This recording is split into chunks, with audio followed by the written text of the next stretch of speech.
Everyone. तो देखो आज का जो टॉपिक है वो टॉपिक है India and the Great Depression. तो प्लीज़ तुम अपना अपना बुक लेकर के बैठ जाओ।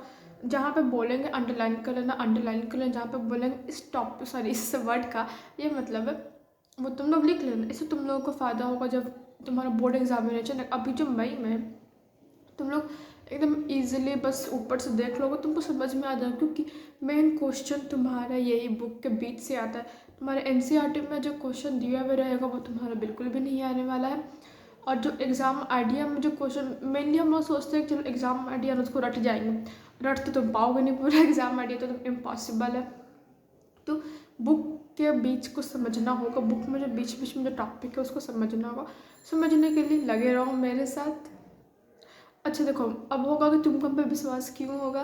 देखो हम 10th बोर्ड दे चुके हैं, अब मेरा 10th में 93 स्कोर आया था, तो इसलिए तुम लोग हम पे विश्वास कर सकते हो। छोड़ो अब बढ़ते हैं India and the Great Depression. तो कहता है if we concentrate on the impact of the depression on India.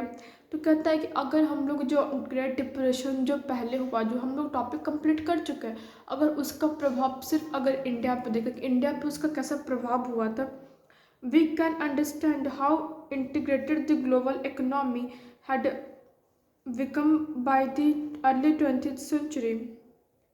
The tremors of a crisis in one part of the world could be felt quickly to other parts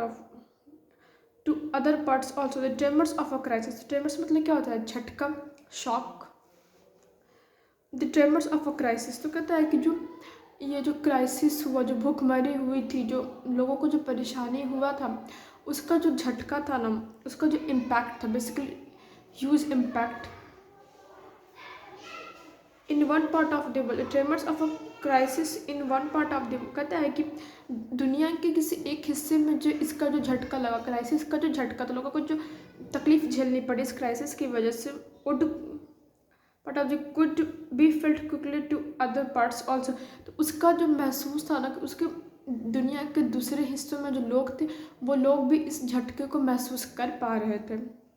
this largely affected lives, economies and societies world wide. तो कहता है ये great depression की वजह से, इसकी वजह से इकोनॉमी में असर पड़ता है, अर्थव्यवस्था में असर पड़ता है, समाज में असर पड़ता है, पूरे दुनिया भर में। ये नहीं था कि स्पेशली तक सीमित था, ऐसा नहीं था। इन द 19th century तो कहता है 19वीं सदी में colonial India had become an exporter of agricultural goods and importer of manufactured goods. तो कहता है 19वीं सदी में जो कॉलोनियल इंडिया था, कॉलोनियल इंडिया मतलब क्योंकि ईस्ट इंडिया कंपनी हम पे राज कर रही थी, हम उनके क्या हुए, हम उनके कॉलोनी हुए, हम उनके अंडर ज़िंदगी जी रहे थे। India had become an exporter of agricultural goods. तो कहता है उस टाइम जो इंडिया थी, इंडिया एक्सपोर्टर थी एग्रीकल्चरल गुड्स की। मतलब क्या कि जो हम लोग एग्रीकल्चर खेती से जो हम लोग सामान प्रोड्यूस करते थे उसको किसी और कंट्री में बेचते थे।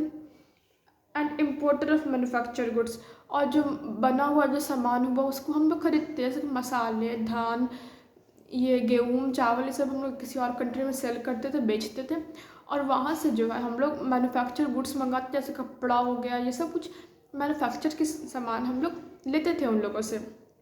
और आगे कहता है India exports and imports reduce to half between 1928 and 1934। तो कहता है कि इंडिया का जो एक्सपोर्ट और इम्पोर्ट का जो बिजनेस था ना, एक तरफ से एक्सपोर्टर एक तरफ से इम्पोर्टर, मतलब एक तरफ से इंडिया सामान बेच रहा था, एक तरफ से इंडिया सामान खरीद रहा था।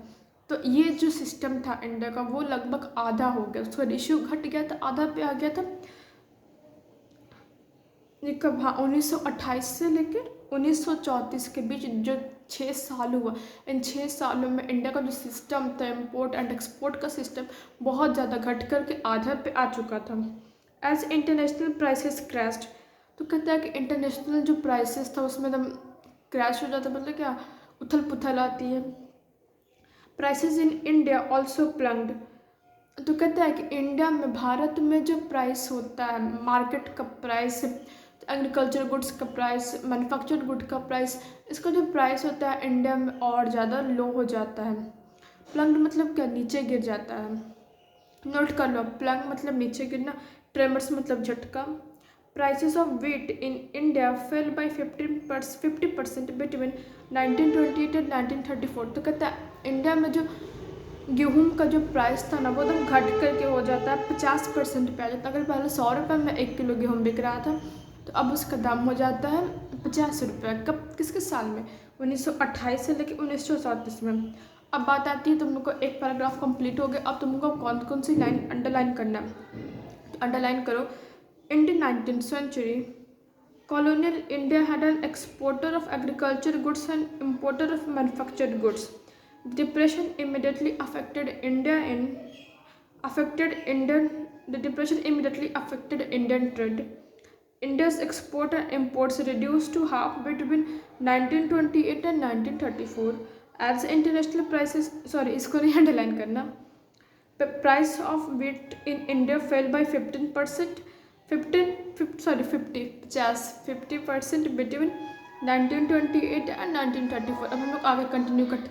अच्छा देखो, ये मतलब कि मेरा कैसे 93 आया था, वेदर 95 कुछ भी बोलो, तो उस पर मैं वीडियो अपलोड किए हैं। जैसे हम बतलाए हैं कि अपना मेरा क्या स्ट्रैटेजी था, और बिना स्कूल के मतलब कि उतना नहीं कि स्कूल पूरा सेट बना कर दे दिया, इसको पढ़ लो, ऐसा कुछ नहीं था। तुम लोग उसको चेक कर लेना, बहुत अच्छा वीडियो तुम लोग को समझ में, कि तुम लोग अभी 4 महीने बाद एग्ज़ाम में, अगर तुम लोग देखोगे 3 महीने बाद तुम लोग देखोगे, तुमको 3 महीने में तो हो जाएगा, एकदम पक्का हो जाएगा। तुम लोग को समझ में आएगा कि कैसे पढ़ना है। पीजेंट्स, अब हम लोग आगे की ओर बढ़ते हैं। Peasants and farmers were the worst suffers in comparison to urban population. तो कहता है कि जो किसान हो गए उन पे ज़्यादा इस डिप्रेशन का असर पड़ा था। अगर हम लोग कंपेयर करें अर्बन पॉपुलेशन, मतलब कि जो शहरी जो लोग थे, अगर उनके कंपैरिजन में अगर हम लोग किसानों को देखें तो इस डिप्रेशन का असर ज़्यादा उन पे हुआ था। और किस चीज़ में डिप्रेशन का असर हुआ था इसको आगे की ओर बतलाया गया। तो अगर तुम्हारा सोर्स ऑफ इनकम घट जाए, जिस चीज़ से तुम्हारे घर का खाना पीना चलता है, अगर वो तुमको नहीं हो तो जाहिर सी बात तुमको तो असर पड़ेगा ही पड़ेगा। लेकिन तुमको नहीं पड़ेगा तो अपने मम्मी पापा से पूछना कि अगर बाय द वे भगवान ना करे ऐसा किसी के घर में हो, लेकिन एक बार पूछ के देखना कि कैसा महसूस होता है। सेम कंडीशन वहाँ पे था उस time.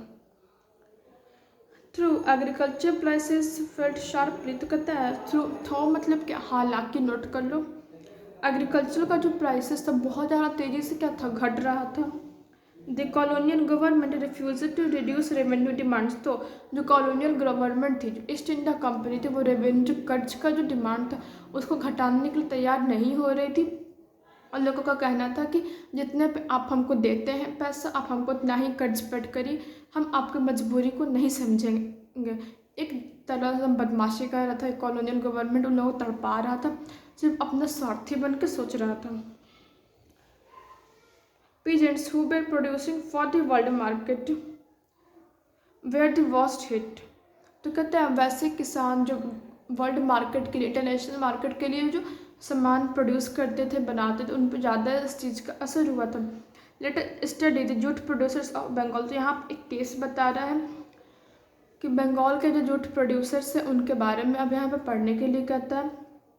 They used to cultivate raw jute that was processed in factories to make गन्ने bags for export। तो कहता है कि वो लोग जो है खेती करते थे रॉ जूट का, जो कि फैक्ट्रीज में जो बनता था, और उसको गन्ने बैग्स मतलब क्या, बंदूकों की थैली। तो बंदूक का थैली बनता था फैक्ट्रीज में, जो कि फिर बाद में बेच दिया जाता था वर्ल्ड मार्केट में। But with the collapse of गन्ने एक्सपोर्ट्स। तो कहते हैं बंदूकों की थैली का जब ये बिकना खत्म होता है, घटता है, कोलैप्स मतलब क्या, घटता है। The price of raw jute crashed more than 60%। तो ये जो रॉ जूट का जो प्राइस होता है ना, वो बहुत ज़्यादा घट करके 60% पे आ जाता है। Peasants who had taken loan in the hope of better times. तो कहता है कि वैसे किसान जो अच्छी ज़िंदगी के सोच के लिए जो लोन लिए हुए थे, देखो चलो उसको बताने के बाद बोलते हैं। और to increase output in the hope of higher incomes faced drastic decrease in prices. और टू इंक्रीज, और किस चीज़ के सोच में वो लोग लोन लिए थे, और टू इंक्रीज कि उनका जो इस होप में थे कि हम लोग का सोर्स ऑफ इनकम इंक्रीज होगा, फेस ड्रास्टिक डिक्रीज, उनको ऐसा फेस करना पड़ा कि बहुत ज़्यादा घटने लगा प्राइस। अब देखो कि इंसान क्या है। ह्यूमन का एक नेचर होता है, ह्यूमन जो इंसान होता है ना, वो कभी उम्मीद करना नहीं छोड़ता। तो ये लोग भी उस उम्मीद पे जी रहे थे, उम्मीद की जो किरण होती है ना, उम्मीद की वो किरण पे वो लोग जी रहे थे। एज अ रिजल्ट, तो कहता है परिणाम स्वरूप, they feel deeper and deeper into the depth. उन लोग को ऐसा महसूस होने लगा, महसूस क्या, वो लोग हो ही गए थे, वो लोग कर्ज में डूबे जा रहे थे। डिप्ट मतलब क्या, कर्ज। Thus the Bengal jute growers lament, तो कहता है इसलिए जो बंगाल के जो जूट प्रोड्यूसर्स थे, जूट वर्कर्स थे, उनको विलाप करते। लैमेंट्स मतलब क्या, विलाप करना, रोते रहते थे दिन भर। अब देखो ये क्या बोलते हैं, मोस्ट इम्पॉर्टेंट है। इस पूरे पैराग्राफ को अच्छे से समझ लो, इससे क्वेश्चन आता है।